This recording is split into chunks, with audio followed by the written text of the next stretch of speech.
नहीं, और सारा कास्ट जो है बड़ा सही बैठा है अपने अपने रोल्स में। कोई भी एक बंदा नहीं आप देख के कह सकते कि ये कैरेक्टर फिट नहीं हो रहा या ये कास्ट सही नहीं हुआ हुआ, काश इसकी जगह कोई और एक्टर होता। पूरी कास्ट जो है ना, from Atiqa Odho to Mehar Rana to Munshi Sahab character to Salma Hasan, I mean everybody is brilliant.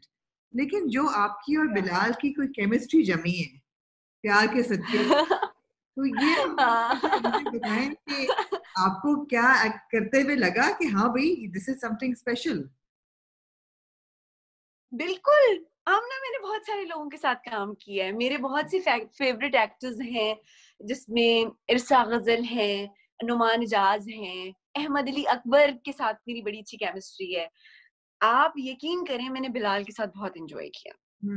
Special, वो मुझे ऐसा लगता है कि वो एक स्पेशल इंसान है। उसके साथ जो है ना, वो एनर्जी बड़ी अच्छी कनेक्ट और हुई। वो वाला स्पेशल नहीं, अच्छा वाला स्पेशल। हाँ, अरे यार अभी देखा, अब ये स्पेशल का वर्ड कितना अच्छा है। मेरे मेरे डायरेक्टर हम लोग को कहते रहते थे, आप लोग स्पेशल हो, आप लोग स्पेशल हो। हाँ, तो ना, वो अब वो स्पेशल हमारे यहाँ अब्रॉड में स्पेशल उसको यूज किया जाता है, स्लो या स्पेशल। हम लोग स्पेशल यूज करते हैं खास में। हाँ, तो हाँ, हाँ, तो आई मस्ट से कि बिलाल जो है वो मेरी उसके साथ एज एन एक्टर एनर्जी बहुत ही जबरदस्त मैच हुई। और मुझे अच्छा लगा कि उसने अब्दुल्ला का कैरेक्टर प्ले किया। कमाल, बारीकियों से लेके बड़ी चीजों, क्योंकि उसका कैरेक्टर बड़ा अंडर है, मेरा बड़ा मेरा बड़ा लाउड है। और उसके बावजूद मैं कहती हूँ कि बिलाल ने बहुत अच्छा काम किया है। तो तभी जोड़ी अच्छी मेरी बनी है ना, ऑपोजिट्स अट्रैक्ट, एंड वो यिन एग्जैक्टली yang मिलके फिर अच्छी जोड़ी बनती है। एग्जैक्टली यही बात है। प्यार के सदके तो एक चल रहा है और पूरी कौम देख रही है और इतना इंटरेस्ट है उसमें और लोगों ने बड़ा होल हार्टेडली एक्सेप्ट किया। इवन थीम जबकि उसकी अंडरलाइंग है सेक्सुअल हरासमेंट की भी, और बहुत अच्छी तरीके से हैंडल की गई है। ये भी सीन है कि जो अपनी मंसूरा बेगम है, बीइंग एन ओल्डर वुमन, उसकी क्या इनसिक्योरिटीज हैं, और जो सरवर है उसकी क्या प्रॉब्लम्स हैं, एंजाइटीज हैं, अब्दुल्ला की ऑफ कोर्स सब चीज। फिर हम आते हैं राज़े उल्फत की तरफ। अब राज़े जी। उल्फत में जो, जी बिल्कुल आपने सही रोल बदला। राज़े उल्फत में जो मुश्क है, उसमें भी कोई कोई माजबीन की बेवकूफियों की झलक तो दिखाई देती है। इन द सेंस कि वो बड़ी एक मुख्तलिफ किस्म की लड़की है जो कि दिखाई भी है कि बहुत ही स्ट्रिक्ट हाउस होल्ड में पली बड़ी है। और अब्बू जी उसको पता है अब्बू जी को खुश रखना है, ये वो हर चीज। अब्बू जी ने उस यूनिवर्सिटी तो कोएड भेज दिया है, लेकिन वो डर डर के ही अपना कदम उठा रही है कि कोई ऑब्जेक्शन ना आए, गाड़ी में भी दोस्त के साथ आना है, ये वो। मगर जो उसकी सहबा के साथ, मतलब मुझे पता है हसन ने बहुत मजाक उड़ाया, सहबा नवीन बहुत मजाक देखो उड़ाया। तो ये जो कैरेक्टर है, ये आपको again what attracted you to that character? Okay. From past many years, I was, in fact, all my life, I was very selective अपने scripts pick करने में। और स्पेशली मैंने ये, क्योंकि मुझे अमेरिका से आना होता था, तो मैं बहुत सोच समझ के करती थी। तो पिछले कुछ सालों से मैं बहुत ज्यादा सेलेक्टिव कर रही थी आमना। अगर मैं देखूं, डरसी जाती है सिला, it was dark. Very In dark. car, it was very very dark and very strong और thick था. Then it was Ishq Zahir Naseeb. It was another kind of thing. Absolutely. ठीक है. Then I did this प्यार के सदके. तो I wanted to do, because I started with the normal लड़की के characters. I started my career with that. तो मैं थोड़ा सा normalize, एक नॉर्मल सा कैरेक्टर जो कि आम लड़की करती है, जिसमें वो थोड़ी सॉफ्ट भी है, जिसमें वो हीरो को देख के एक फैंटेसी वर्ल्ड में भी जाएगी, जिसमें उसको दुनिया की चीजें अट्रैक्ट करेंगी। खास तौर पे आजकल के जमाने में, जहाँ पे आपका टिकटॉक है, आपका सोशल मीडिया इतना, आपको दुनिया नजर आ रही है, रंग बिरंगे रंग नजर आ रहे हैं।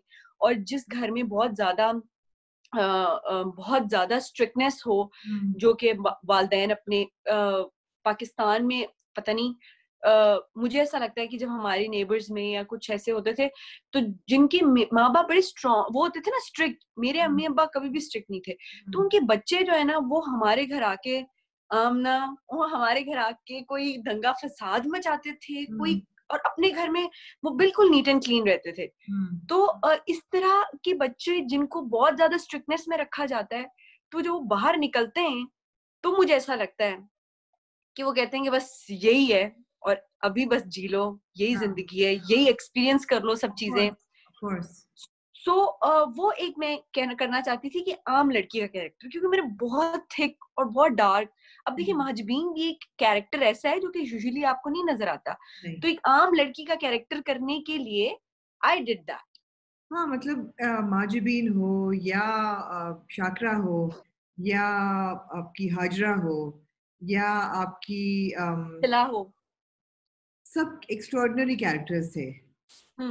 इवन आई थिंक इफ जो दिल क्या करे का जो कैरेक्टर था वो जरा सा एमन का was also a normal girl, it was a bit normal. तो आपको लगता है कि जब आपके लिए आपको क्रॉस किया जाता है या जब आपको ड्रामा ऑफर होता है, तो वो ये सोच के करते हैं कि ये यमुना है, she handle a more complicated character and you are becoming more of a character actor, कि जब कोई मुश्किल कैरेक्टर होता है उसमें they they think no she is capable of taking the challenge and doing a difficult role. She's not just a pretty face. क्योंकि बहुत से हमारे यहाँ माशाल्लाह से बहुत टैलेंट है इस इंडस्ट्री में. There are so many talented women and men.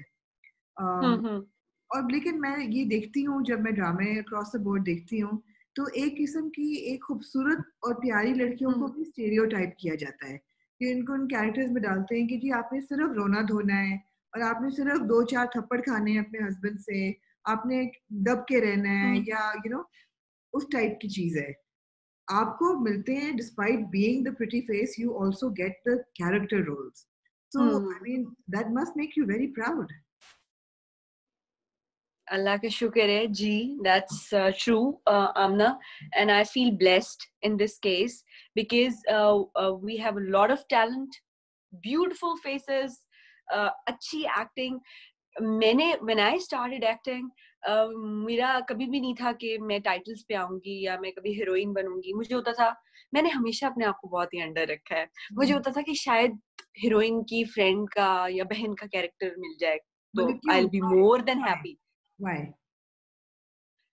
I don't know, Amna, because this is what I'm saying कि मैंने हमेशा अपने आप को, अभी भी जब ये प्यार की सबकी भी ऑन एयर होने लगा था या सिला भी, तो मुझे लगता था कि शायद मुझे बहुत क्रिटिसिज्म मिलेगा and I am ready for that. मैं हमेशा अपने आप को वर्स्ट के लिए रेडी करके रखती हूँ, बट अगर मुझे अल्लाह की तरफ से मुझे अब पता लगता है कि मेरे पास ये एक्टिंग की पावर है, तो मुझे हमेशा प्रोड्यूसर्स और डायरेक्टर्स की मैं चॉइस होती थी। शायद उन्होंने शुरू में देखा कि मेरे अंदर इतना पोटेंशियल है, क्योंकि I was not too much into makeup and into my outlook कि मैं खूबसूरत दिखूं या कुछ। मेरा होता था कि बस कहाँ पे फोकस, तो इसलिए शायद। और दूसरा ये कि इस मामले में मैं वाकई लकी हूँ कि मुझे हमेशा सिलेक्टिव, और वो प्रोड्यूसर्स और डायरेक्टर्स की चैनल टू चैनल टीम पे भी डिपेंड करता है आमना, कि वो मुझे किस क्राफ्ट में इस्तेमाल करना चाहते हैं। आप समझ रही है ना कि डिफरेंट चैनल्स के ना डिफरेंट प्रोडक्शंस हैं और वो उनके डिफरेंट तरीके हैं ड्रामा बनाने के। इसीलिए अगर मैं मेन अपने चैनल्स का नाम लूं जो जिसमें जियो, ARY और हम टेलीविजन है, उनकी एक अलग अलग लीग्स हैं और उनकी अलग अलग व्यूअरशिप्स हैं, तो वो उस हवाले से मेरे क्राफ्ट को देखकर मुझे कैरेक्टर देते हैं। कुछ नॉर्मल लड़की के भी कैरेक्टर में मुझे देखना चाहते हैं, कुछ कहते हैं कि नहीं यार ये यमुना सी करवाने हैं, तो या तो उसमें मुझे आई फील। अभी आपको कोई चैलेंजेस लगते हैं? बिकॉज अब मैं देखती हूँ टेलीविजन इंडस्ट्री इतनी ग्रो कर रही है इन द लास्ट 10 years, और इस वक्त वो हाल है कि कंपटीशन इतनी ज्यादा है, and if you look at the top tier of leading ladies, there is so much competition to get the right project, to be with the right hero, with to be with the right channel, to be with the right production, direction, everything. So do you feel the pressure sometimes? मुझे पता है कि बहुत सी लड़कियां हैं as they start working, उनको they become very conscious about being a certain size और वैसे तो आप बहुत गोरी और प्यारी हैं, लेकिन they feel that they need to be 2 shades lighter, या उनके लिप्स थोड़े से प्लम्प होने चाहिए, या उनके बाल एक सर्टेन लेंथ के होने चाहिए, और उनको सर्टेन तरीके से ड्रेस करना चाहिए to appeal to the message, और वो एक अपना बड़ा केयरफुली कंस्ट्रक्टेड पर्सोना बना देती है, और थोड़ी देर बाद सारी एक जैसी लगनी शुरू हो जाती हैं। तो कभी आपको ये प्रेशर लगता है कि भाई I have to be part of this league? No, never. ये सवाल बहुत ही अच्छा है। Thank you so much for asking me this question. कभी किसी ने मुझसे नहीं पूछा। ये जो सारी इनसिक्योरिटीज या ये सारी मशवरे आपके इर्द गिर्द के लोग देते हैं, मुझे ऐसा लगता है, ये करवा लो, ये करवा लो, आपसे ज्यादा आपको और कोई नहीं जानता। आप एक इंडिविजुअल पैदा हुए हो, आपका दिमाग, आपका दिल जो कहता है वो सबसे ज्यादा स्ट्रांग होता है। तो कभी भी किसी की बात में